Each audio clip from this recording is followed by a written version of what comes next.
Did you hear my wife's going back to the trial again? I read it. Yes. Today. Yeah, she's traveling down today. She'll see testimony tomorrow. She'll come back over the weekend, and she's threatening to go back for Monday for closing arguments. Is it? Don't take this the wrong way. Is it worth it to come home? Well, her cousin has to come home. She has something, and they're traveling together. I said just stay the weekend and go on Monday. And she said, I'd like to, but Stephanie's got to come home, so there's that. And that's where we are. I'll tell you one interesting thing. I got to talk to her a lot yesterday for the first time since she had been to this Alec Murdaugh trial. Yeah. Did you debrief? I did. A few things about court. First of all, when you go, you said she was sitting in one certain place, and then after lunch, she was sitting in another certain place. They told her, a lot of the people that had been there before said, whatever you do, don't ask for a certain seat. They tell you where to sit. You walk in, and I believe it. Like the bailiffs? Yeah, the lead bailiff, Smokey. That's his name. They got to know Smokey pretty well. She said he's a very nice guy, but all of them are no nonsense. When you walk in, they say, take that seat and that seat. And you go and sit down. And a woman who had been there many times said, I've seen people kicked out for saying, well, can I move up a row? And they say, get out. That's it. It's like the Soup Nazi episode of Seinfeld. It's like you don't play say by their rules. You just do what you go, you sit, you shut up. Exactly. And you don't say a word. So before lunch, they put them in one certain place. After lunch, they put them in another certain place, and that's it. And you just sit there and watch. The other thing my wife does, now Stephanie, her cousin, used the bathroom. What do they call it? They had a funny name for the bathroom. The Taj Mahal. Taj Mahal. Taj Mahal is a big bathroom. Is it the Colleton County Courthouse? Correct, yes. And they call it the Taj Mahal, and you go out and use it. Is it unisex, or they have men's, women's? Well, my wife wouldn't know because, as is her custom... She held it back till she came back to her own state? Correct. She dehydrates herself, okay? And on the way... Now, they were there. She prefers not to use public toilets. Never uses public toilets. She used the bathroom in their hotel at 4:30 a.m., and when they were driving back... 6 inches of toilet paper. That's right. And when they were driving back... Yeah. Now, Stephanie used the Taj Mahal 10 times. She would get up, and the bailiff, Smokey, would have to let her out there to the stall. During proceedings, is that allowed? Yeah, that is allowed. Well, an average person would. Well, exactly. So they're on the way back, and my wife says... Now, this is about 10 o'clock at night. She last used the bathroom at 4:30 a.m., and she says to Stephanie, how was the Taj Mahal? And Stephanie says, what do you mean? Well, you saw it. And my wife said, no, I didn't. I completely dehydrate myself. She cuts off all liquids 6 hours before she's going to go to something. She turns herself into jerky. Correct. That's right. So she went from 4:30 a.m. to 10:30 p.m. when she arrived back home before she used the bathroom again. Wow. And I said... That sounds dangerous. I said to her... From a kidney point of view. I said to her, your kidneys and your bladder are going to suffer. She didn't care. She said, that's how I do it. That's unhealthy on several levels. Of course it is. Of course it is. But... Yeah. Okay. He's doing that thing again. Well, when you travel those hours... to sit in a court when most people are trying to avoid. Right. She won't eat 16, 18 hours without peeing? Is that right? Yeah, that sounds about right. Yeah. Oh, my God. Yeah, she does. Now, I've witnessed that before now. She should just wear a garment. Well, that would be crazy. I'm not crazy. Come on now. That would be ridiculous. Yeah. She doesn't use public toilets. So she didn't have a drop of water or drink or anything. No. Wow. She's going to pass out. Nothing. Yeah, she will. She'll dehydrate. For real. That was her whole. She dehydrates herself, then she rehydrates once she pees on home turf, and that's it. And she will not. Now, I've known that about her for a long time. Then a note from the trial itself. One of the jurors, they're down to 2 alternates now. And if you get through all the alternates and need another, you have to call a mistrial. Now, they're coming to the end of it. But when she was there, and Dave, I said, I bet Dave knows something about this because you've sat on a few juries. But when she was there, one of the jurors didn't show up to court and was ill, had a excused absence, and said, I can't be there till she was sick. Not COVID or anything, but like if it had been work, she wouldn't have gone to work. So my wife had driven all that way and everything. And then the attorneys were both like, well, we have to cancel court today and come back. And so my wife was so worried. She was in tears. She was. She was like, oh, my goodness. But the judge said, nope, we'll just go with an alternate. So now they're down to 1. So they put so the person that was sick is no longer on the jury. And you can't just, for good. They didn't. The judge is like, this trial's gone on long enough. We're moving it along, and we'll have an alternate. And both the defense and the prosecution said, no, we don't. We want to wait for the other juror. And the judge said, nope, this is about a speedy trial, and we're speeding it up. And we're going. And then the judge picked the one at random. There were 2 left, and he picked at random. So there's 1 left if somebody else gets sick. That's right. So they got to chop, man. Well, we're getting close, though. I mean, the closing arguments are supposed to be Monday. So who do we know is going to be there today? Well, The rumor is the defendant himself will testify yeah, in his own defense. and my wife's hoping to be there for the afternoon session, but there just seems to be no way. How can she do it? Yeah. But if his testimony continues into tomorrow, she'll get that, or she'll get closing arguments, which she really wants. How long was she, A, at the courthouse, and then B, in the courtroom? She was at the courthouse at 5:15 a.m., and court proceedings broke up at 6:30 p.m. So she's that long outside for a while. Then they go in at like 8:15, are seated. They break for an hour for lunch.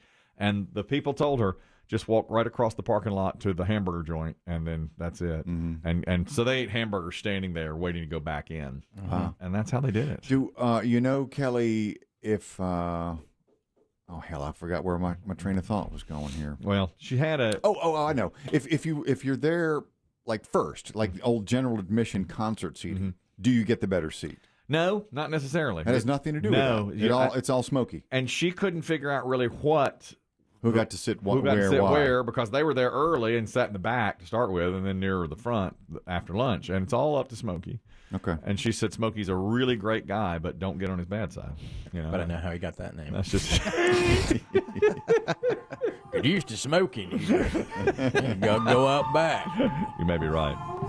It was what a thrill for her. So after the courthouse, I mean, we've seen, we've all seen trials on television. Normally, the attorneys will then go outside and speak to the media. Are they doing that in this case? I think they are. Yeah, she said that they were doing that. Did your wife and Stephanie hang around for that? Her cousin? Yeah, she saw a lot of media, like you said, interviewing those folks, and then she was interviewed herself by one of the newspapers in South Carolina. What does this do for the community? That dumb old question. Right. The answer is always nothing. That's right. Great way to spend a weekday. Nothing. Although he did get in trouble that day she was there. One of the lawyers. He said he was dressed. He tweeted for reposting a tweet, and the judge dressed him down. Who? One of the defense attorneys reposted a tweet about the trial, and the judge stood him up and read it was an article right from the New York Post. And he's like, I didn't comment on it. He says, I just reposted it. And the judge said, no. Are you allowed to bring, obviously, I don't think you can bring phones into the courtroom. Are you allowed to bring a purse in? I didn't ask her that. Probably. I bet so. I think she had to give her phone to a locker. Is the phone in a locker? I think so. Yeah, that's what they wound up doing with that. And by the way, that guy, the defense attorney who was dressed down, is known for tweeting while drunk. And so he said he would not do that again. Well, there's nothing wrong with that's salacious and scandalous. That's what my wife said. I only got that from my wife. That's hearsay. He's known for drunk tweeting. And Dave, you could speak. Well, to Dave's done that. You could speak to that, of course. It's not illegal. Here's the good story in the good, the bad, the ugly. We have a new world record today. It is, and see if you're impressed. Man with world's longest tongue. He's from California. He has been certified by Guinness to have the longest tongue in the world. 3.97 inches. So that's about 4 inches. We have our presidential ruler here. So we got a 4-inch tongue here. And I saw him on a television show where he was easily able to lick his nose and his elbow because his tongue was so long. He could get his tongue to his elbow. All right, hang her. It's a pretty long tongue. So where does Guinness measure tongue? From when it leaves the mouth or from the back of the hinge? I'd say it'd be from the back, don't you think? As the full tongue.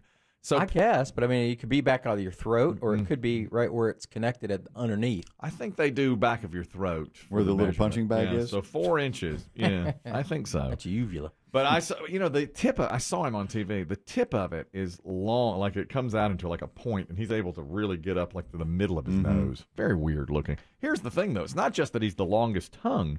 He uses that tongue to paint and make art. Oh, Jesus. And he's... Is that what he calls pleasuring people? Pleasuring ladies? No, he actually paints. Oh, I paint, baby. He takes like a saran wrap and wraps it around his tongue and then dips it in the paint and goes to canvas. I bet he's cross-eyed, too. I'm looking at the... I mean, really, it's very difficult. His name is... His name is Nick Stoberl, and he was on this is I want to say an Australian television show, like the equivalent of the Today Show, And they interviewed him about this. They call him, his nickname is Licasso because he licks on the paint. Yes, I was given the nickname Licasso for my artwork. Well, you're going to demonstrate this for us now. You have to wrap your tongue in cling film. Yeah, safety first. So always wrap my tongue in cling film, and then I'll add the paint, and I'll get to work. How did you discover you could do this? Well, I thought I used to be able to man painting with his tongue. I thought that's pretty cool. Yeah. So I thought I would try it, but I want to put cling film so that way it's safer. Does it get tired painting for that long, your tongue? No? It's good stamina. He Let painted. the record show that I rescind my respect for this record. Yeah, that's humiliating. Formally withdraw. He painted the male and female anchors of that news program, and it was as rudimentary of a painting as it looked like a Stick figures? a kindergartner. I mean, it was just like Well, it's just like finger painting. it's what it is. I mean, he did it with his tongue. Well, any monkey can do that. Well, yeah, I mean, it wasn't that big a deal, but he does have a long enough tongue that he's able to. He just dips it in the paint. Yes. What a dumb thing. Well, Gene Simmons got to be up there, yeah? He's got a...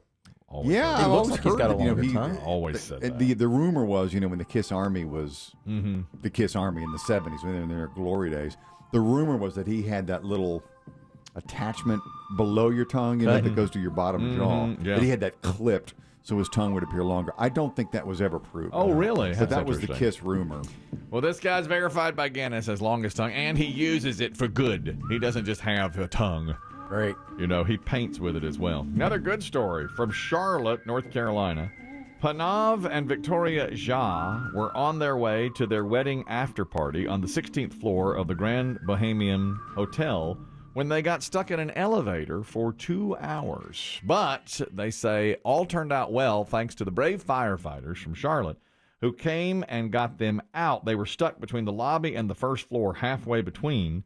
And they were in there with the bride's sister and 3 more guests. So you're talking about, 6 people in an elevator. They said it got uncomfortable, but nobody panicked, and they were thrilled when firefighters finally showed up. When it first happened, I thought, oh, it's stopped for a few seconds. It'll restart. And then I think we noticed that the door was just slightly ajar. Elevator had a glitch. It had to happen with the groom and I both stuck in the elevator, so at least it wasn't just one of us. They harnessed me up, pulled me up 4 floors. We were not able to celebrate, do a last hurrah and kisses and goodbyes, and that's what put the damper on everything. That's Oh, unfortunate. that stinks. Yeah, it does. They harnessed her up They 4 got her floors, four Die floors. Hard style. Dang. It's the only way they could get her to the after party, to the reception. They were only there for a few minutes. Here's the bride. Everybody else just went. All the guests were like, should we eat? They were like, yeah. Yeah, go Are they ahead. still taking pictures? I'm They gonna left. eat. I'm sorry. They didn't have to elope. Why'd they leave? They're already married. Yeah, they and nobody knew really where they were. Finally, they figured it out, but they went ahead with the reception upstairs while she was harnessed up 4 flights to get her there and out of the elevator. Crazy story there. But they said the firemen were just great. Oh, yeah, firemen are Just- great. Just fantastic. I met a fireman last night.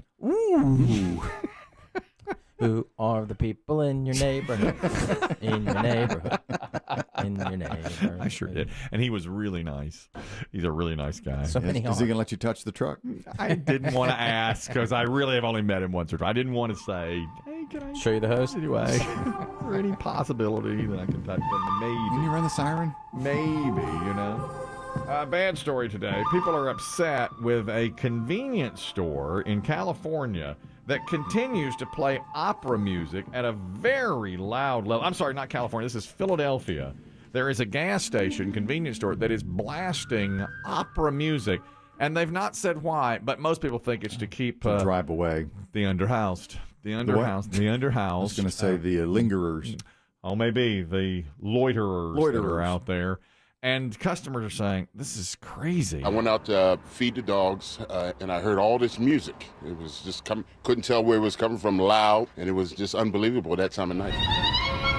It was as loud in my room as if someone had turned on a television and cranked the volume all the way up. It was bewildering. It is so loud, it just broke reality. It just made no sense. I mean, these are people that live in the neighborhood, and so they're hearing opera all the time. But so far, the convenience store has not commented on why they are playing the opera music. But what you said makes perfect sense. Most people think it's to move people along and not let them loiter. But, I mean, out there. every city Every city has a noise ordinance. I mean, if it's X number of decibels, and I think it's way lower than you think. But if it's X number of decibels at X number of feet, you're in violation. Cops should be able to do something about this. And if a neighbor complains, I think they'll have to turn down the Puccini. There's a few more folks talking about it. I question the motives. I also question the effectiveness of it. I mean, it would put me to sleep. They gonna do it up. Blast it. That's what I say. Oh, blast it. Oh, there it is. Yes, I hear it. Wow, the opera music is, I mean, I love opera, don't get me wrong. But I don't understand why. These are people. 1 out of 5 Philadelphians approve. You're going over there to Wawa or Sheets, you get your couple of sodas and you get your hoagies, and they're playing Puccini. Blast it. I said blast it. Go ahead. I want to hear it. Blast Pavarotti on. That's right, baby. And they get your 3 tenors on. Yeah, they continue. Edith Piaf. They continue to do that. At least so far, they're doing that.